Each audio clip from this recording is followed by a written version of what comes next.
Are the London police really being influenced by Muslims? Preacher Hatun Tash has just won a lawsuit and received a huge compensation after being unlawfully arrested at Hyde Park. This case raises serious questions about the state of free speech in the UK. We'll dive into the shocking details of this legal battle right now. If you want to stay updated with the latest news, don't forget to subscribe to Anywhere Diary. Hatun Tash is a British Christian evangelist of Turkish descent, known for her preaching and religious debates at Speaker's Corner, a part of Hyde Park in London. Speaker's Corner has a long-standing tradition as a space where people can openly express personal views, particularly on religion, politics, and social issues. Here, anyone has the right to free speech, including controversial opinions. This place is regarded as a symbol of free expression in the UK, providing a stage for public discussion without fear of punishment. However, this does not mean all views are accepted or exempt from criticism by the community. Hatun Tash became a target of some Muslim communities in London after publicly criticising the Quran and Islam, which she believes suppress human freedom and incite violence. Before converting to Christianity, Hatun was a Muslim, and she describes herself as deeply knowledgeable about Islam. Her strong criticisms of Islam stem from her personal experience after undergoing a significant change in faith and deciding to convert to Christianity. This provoked strong reactions from some members of the Muslim community, particularly since Hatun often used images of desecrated Qurans to support her arguments at Speaker's Corner. She has been attacked multiple times while preaching, including a dangerous stabbing incident and repeated thefts of her belongings. In a 2020 event, Hatun was arrested after a large Muslim crowd surrounded and pressured her. This was not the first time Hatun faced such a situation, but this event sparked more controversy when the police did not arrest the attackers, but instead detained Hatun for property damage, with the property in question being her Quran.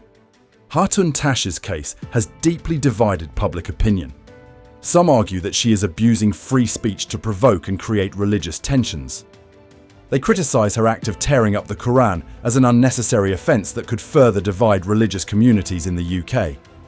However, Hatun's supporters claim that she is exercising her right to free speech legally by criticizing what she disagrees with, and that the police failed to protect her from the crowd's attacks. They argue that if someone can be arrested merely for expressing their opinion, then the right to free speech is being seriously violated.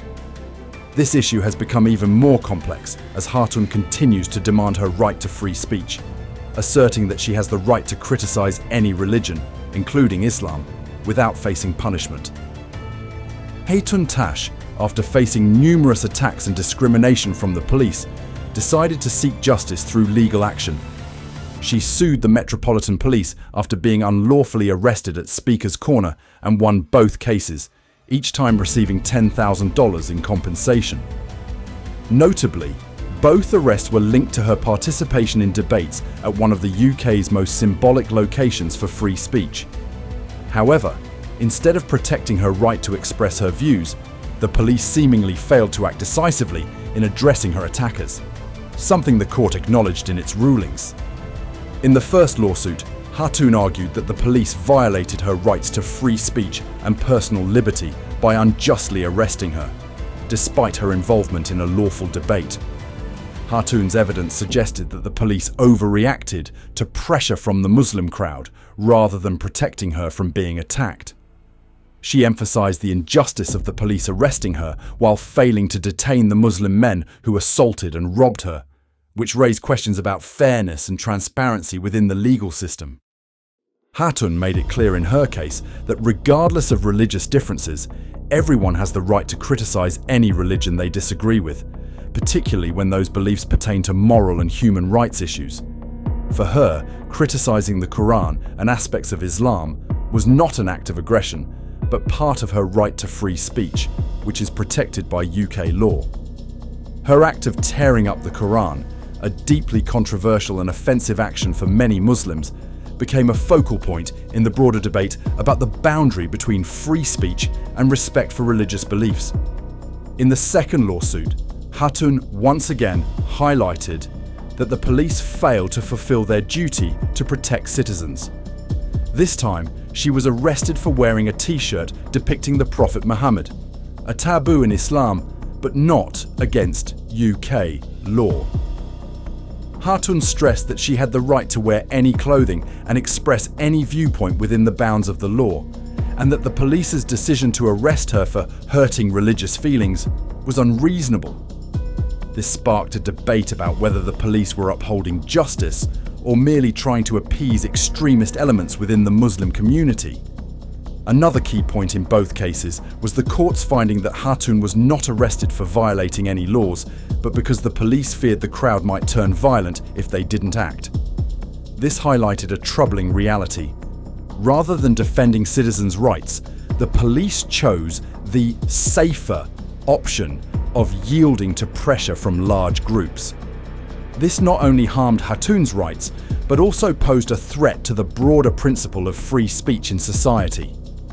Hatun's legal victories were not just symbolic for her personally, but also sent a strong message that no one, including the police, can infringe upon citizens' fundamental freedoms. She has become a voice for those concerned that free speech in the UK is being stifled by social and religious pressures. The police's financial compensation serves as a reminder that the law still stands with those who defend freedom, despite societal pressures.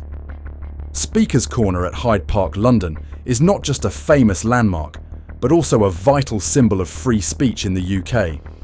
Since the 19th century, it has become a stage for heated debates on politics, religion, and social issues.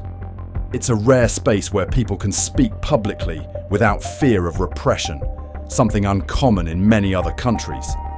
Hatun Tash's choice of Speaker's Corner to voice her opinions about Islam was no accident. For her, it was the perfect place to exercise her right to free speech to the fullest. However, with increasing religious and social tensions, Speaker's Corner has turned into a battleground for ideological clashes, particularly between religious critics and religious communities. Hatun Tash's story is a prime example of this situation. In a country where religion plays an important role in community life, Hatun's critiques of Islam, a religion with a significant presence in the UK, made her a focal point of confrontation.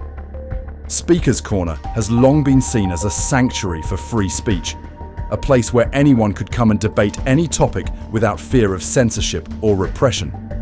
However, Hatun Tash's case raises important questions about the boundaries of free speech and the role of the law in protecting this right. What happens when free speech collides with deeply held religious beliefs? Should there be limits to protect religious feelings? Or should the right to speak be defended at all costs, even when it's controversial and offensive to others? In the UK, free speech is one of the core values of a democratic society protected by law. However, Hatun Tash's case shows that the reality is not always simple.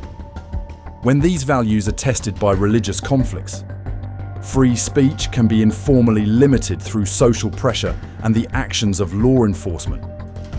In Hatun's case, the police chose to arrest her rather than confront the crowd's anger, a decision many believe undermined the very principle of free speech that Speaker's Corner is known for protecting.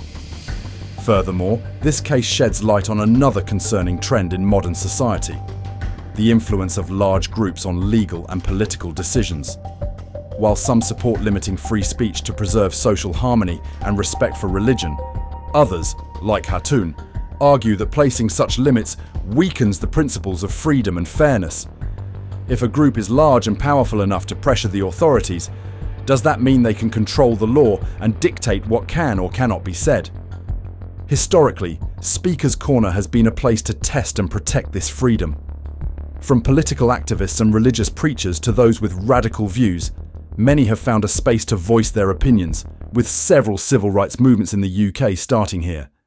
But Hatun's case raises the question: does free speech truly exist if those who exercise it can be arrested simply because their views are unpopular with a particular group?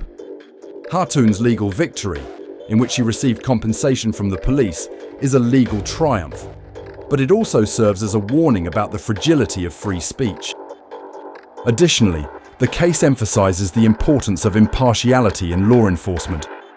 The police are responsible for maintaining public order, but they also have a duty to protect the rights of all citizens, including those with minority or controversial opinions. When the police act in a way that tries to appease large groups, it can lead to the violation of basic rights of others. Hatun Tash's legal victories against the police serve as a powerful reminder of the importance of free speech in a democratic society. While not everyone may agree with her methods, the protection of the right to speak and debate lawfully is essential in a free democracy. Stay tuned to Anywhere Diary for the latest updates and in-depth analysis of major events from around the world. Share your thoughts on this case in the comments below.